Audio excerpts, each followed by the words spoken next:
ሰበር ዜና ለብዙ ጊዜ ስጠብቀው የነበረ ነገር ነው። እውነተኛነቱን እስከማረጋግጥ ነበር ድረስ ማታ ብዙ ሰው ነው የላከልኝ። ቪዲዮውን ኢብራሂም ፖስቶስ ሳይ ሪፖስት አድርጌዋለሁኝ፣ ላይክ ሼር አድርጌያለሁኝ። አሰላም አለይኩም ወራህመቱላሂ ወበረካቱ። እንዴት ናችሁ ሙስሊም ወንድምና እህቶች፣ እንዲሁም ኢትዮጵያዊ ወገኖቻችን፣ እውነትን የምትፈልጉ በእውነት መኖር የምትፈልጉ ዛሬ ማታ ምሽት 3 ሰዓት አይቀርም ውይይቱን ሁላችንም መታደም አለብን። ሁለቱንም ነው የማመሰግነው፣ በእኛም ሳይድ ያሉትን በዛኛውም ሳይድ ያሉትን ለውይይት መቀመጣቸው አንድ እርምጃ ነው። ስለዚህ በሁለቱም ሳይድ ላሉ ተወያዮች ምክር አለኝ፣ እኔ የግል አስተያየት ያለኝ።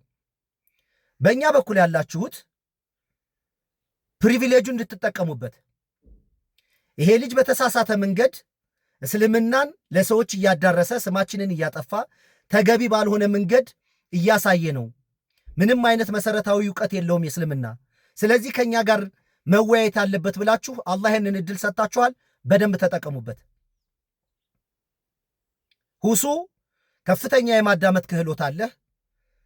ኢብራሂም ላይ ያለ በዛኛው ሳይድ ያለው እውቀት ጥርጣሬ የለም።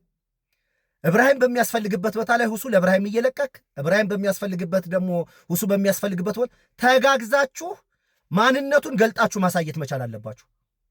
እድሉን መጠቀም አለባችሁ። በቃ ይሄንን ምን አይነት ነገር ላይ እንደቆሙ በምን አይነት መንገድ ላይ ይሄ እንደሚያደርግ በተሰጣችሁ ርዕስ ላይ አግኝታ ይዛችሁ በደንብ ዲቴል ማብራሪያ ማሳየት። በምንም ተአምር ስሜታዊ እንዳትሆኑ ጥንቃቄ ማድረግ አለባችሁ። ከሆኑ ይሁኑ እነሱ። በዚህኛው ሳይድ ላሉ ወገኖች እፎይ፣ እሺ የቆምንበት ቦታ ትክክል እንዳልሆነ በተለያየ መንገድ እስልምናን ስተት እንደሆነ ያጋንንት ትምህርት እንደሆነ በተለያየ መንገድ ትገልጻለህ። ስለዚህ ድሉን አግኝተሃል። ይሄው ወንድሞቻችን መጥተዋል፣ ፊትህ ቀርበዋል። ያለህን እድል ተጠቅመህ የቆምንበትን መሰረት አሳየን። እኛ የምንናገረው ሐሰት እንደሆነ በልድልህን ተጠቀምና አሳየኸውን። ሎጂካል ሆነህ ዕውቀትን መሰረት አድርገህ ለአንተ ጋር ለመወያየት የቀረቡትን ወንድሞች ሳታበሳጭና ሳታናድ መስመር ሳትስት ዕውቀትን ተጠቅመህ አስረዳ። ዛሬ እድል አግኝተሃል። በዚች ልጅ ግን ውይይቱ እሷ ቤት መደረጉ ፍርሃት አለኝ። ትንሽ ልጅቱ ስርዓት አልበኛ ትመስለኛለች። ጄጅ አላረግም፣ ስታወያይ ማይቻት አላቅም። ለእሷም ምክር አለኝ። ይሄ ትልቅ ውይይት ነው፣ ትልቅ ግብዣ ነው፣ ትልቅ እድል ነው ላንቺም የገጠመሽ። ከዚህ በፊት ሌሎች እንደዚህ አይነት እድል ገጥሟቸው አያውቅም። ይሄን እድል ተጠቅመሽ ፍትሃዊ ሆነሽ ስርዓት ይዘሽ ከማንም ሳይድ ሳትሆኚ ልወደድ ምናምን ይሄ ማሽቃበጥሽን አቁመሽ በስነ ስርዓት የማወያየት እድልሽን ተጠቅመሽ ለሌላም ጊዜ ታማኝነትሽን አሳይ። እድል ነው የገጠመሽ። አይ እሷ ቤት መወያየት ፍትሃዊ ነች ለማለት እኔ በግሌ አላምንሽም። በግሌ ነው ያልኩት። ይሄንን ደግሞ አለማመኔን ስርዓት አድርገሽ አሳይና ሳምኝ። ነገ ከነገ ወዲያ እኔ ችግር የለብኝም። አይ ጥርጣሬ ነበረ ልጅቱ እንደዚህ አይነት ኳሊቲ ያላት ብዬ ለመናገር ወደኋላ አልልም። በመወያየት ላይ ያለሽን ታማኝነት አሳይ። ሌላው በግራም በቀኝ ነገሩን ለመስማት የምትገቡ ክርስቲያኖችም ሙስሊሞችም በተቻላችሁ መጠን ኮሜንት መጫጫህ፣ መሰዳደብ፣ መዘላለፍ አቁሙና ውይይቱን ስሙ፣ ዕውቀቱን ስሙ። ከዛ የራሳችሁን ውሳኔ ወስኑ። እናንተ እየተሰዳደባችሁ ከላይ የሚያወሩትን ካልሰማችሁ በምንድን ነው ጄጅ የምታደርጉት? ስትጽፉም ሰላማዊ ጤነኛ የሆነ ኮሜንት በግራና በቀኝ ያላችሁት ሙስሊሞችም ክርስቲያኖችም ስርዓት ያለው ሐሳብ እያስቀመጣችሁ ባትሰጡም ደግሞ ላይክ ታፕ እያደረጋችሁ ክርስቲያኖችም ሙስሊሞችም ታፕ ላይክ ሼር እያደረጋችሁ ብትሰሙ ነው የሚሻለው። እና ይሄ የእግር ኳስ ጨዋታ አይደለም። ወንዳታ እብራሂም ወንዳታ ፎይ ምናምን ሳይሆን ሐሳብ ስሙ።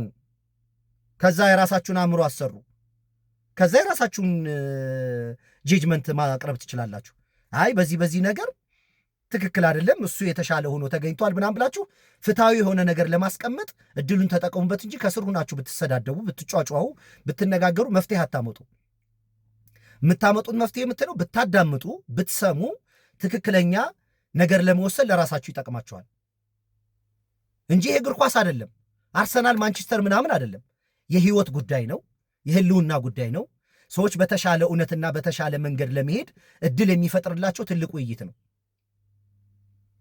በተለይ በመጨረሻ ኢብራሂም አይሆፕ የእውቀት ችግር እንደሌለብህ ተስፋ አደርጋለሁኝ። እድሉን ተጠቅመህ ከትክተህ ብለው ስል እንግዲህ ተሰዳደቡ አይደለም፣ የኔ አገላለጽ ነው። በቃ እንዳይነሳ አድርገህ መሰረታዊ የሆኑ ነገሮችን በማስቀመጥ አድርጉ። አሁን ካልተስማማችሁ ተዋዮች፣ አሁን ካልተስማማችሁ ካልተግባባችሁ ለሌላ ቀን ተቀጣጠሩ። በአንድ ቀን መግባባት መሸናነፍ አይደለም። በአንድ ቀን መግባባት ላይኖር ይችላል። በአንድ ቀን መደማመጥ ላይኖር ይችላል።